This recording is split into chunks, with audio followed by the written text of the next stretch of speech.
Hi everyone, in this video I will talk about question 1 from week 7 and part D. So firstly we will review about the materials, then we will implement the Matlab code for this question. So let's start. As you remember from second topic here, nonlinear equation, we talked about bisection method and Newton method. So here we firstly talk about bisection method. The algorithm has been given here. So in the first step, we will assign the interval that we want to find the root. And firstly, we will guess that the root will be between A0 and B0. So the bisection method comes from by bisecting the A0 and B0. And we will try to find that next interval by multiplication of the f of ak and f of rk. So if it is negative, this means the root might be in between ak and rk. Therefore, the new ak will be the same as the old ak, but we will change or assign bk to the rk. But if the multiplication of the f of ak and rk is a positive, this means the root is not between the ak and rk. This will be between the rk and bk. And in a rare condition, if the multiplication is 0, this means the rk is our root, but this happens rarely. And we will stop the algorithm if we are close enough to our roots. So for this, we can calculate the relative error by this fraction bk minus ak. And if we see that our root is close enough to the root, we can stop the algorithm. We need to have a tolerance before starting the algorithm, and if we see that relative error is close enough to that tolerance, then we can stop the algorithm. Otherwise, we have to continue to our bisecting by coming back to this step here. Let's review the material again in the figure. Now here, the multiplication of the f of a1 and b1, they are negative. So we do bisect, we obtain b2, and as you see that the multiplication of the f of b2 and f of b1, they are positive because they both in the negative side, and therefore we do the bisecting method between a1 and b2. We obtain a2, and we do the same process again between a2 and b2, and we obtain a3. By this process, we are gradually finding our root. Now let's go to the Matlab and implement our code. We will analyze the Matlab code line by line. Here we define our function handle here and the relative error, which is infinity at first. And we do define our tolerance there, 5 times 10 to the minus 16.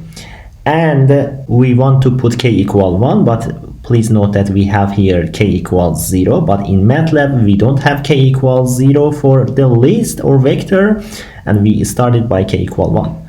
For the initial parts, the interval is 0 and 1 here, so we put it ak equal 1, bk 1, and we evaluate the corresponding f's, and we do start here the loop, and we will continue it until our root is close enough to our approximated root, or we can say that the relative error should be less than tolerance. And I prefer not to repeat the loop more than 1000, otherwise I would like to use other method. So I will assign ck or rk equal to ak plus bk on 2, and so rk or ck. And in the second step 3, as you see that if the multiplication is less than 0, we will assign appropriately ak and bk here. Otherwise, the root will be in the second half of the interval, and we will assign ak and bk appropriately.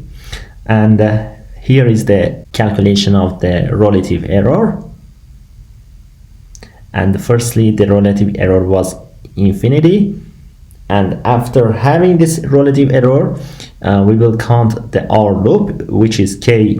And again, we will repeat this loop until relative error is less than tolerance. Now, after having appropriate approximation of the root, here we can calculate the convergence estimate here. And in page 8, it has been calculated here that Q is almost equal to with this fraction, and the definition of the Q comes from the first page of the lecture note here. We calculate the convergence rate here, and this is the loop that every time we can calculate Q here, the same fraction that we saw in the lecture note here. And after this, we can extract our result, the root, with the arbitrary digits that we want with this command here. So we are done, and just having fun, we can plot the function handle here. So let's run the code, and you can see that we have the root here. This is here the root. We can also obtain the other root, and also we can obtain the Q, the convergence rate. Let's see what the Q is. And as you see that the Q is equal 1, this means the convergence rate is linearly. And if you want to obtain the other root, we should change the initial values. So let's write it 2, and the other one I'll write it 4. Let's run the code again. And we can see that the other root here.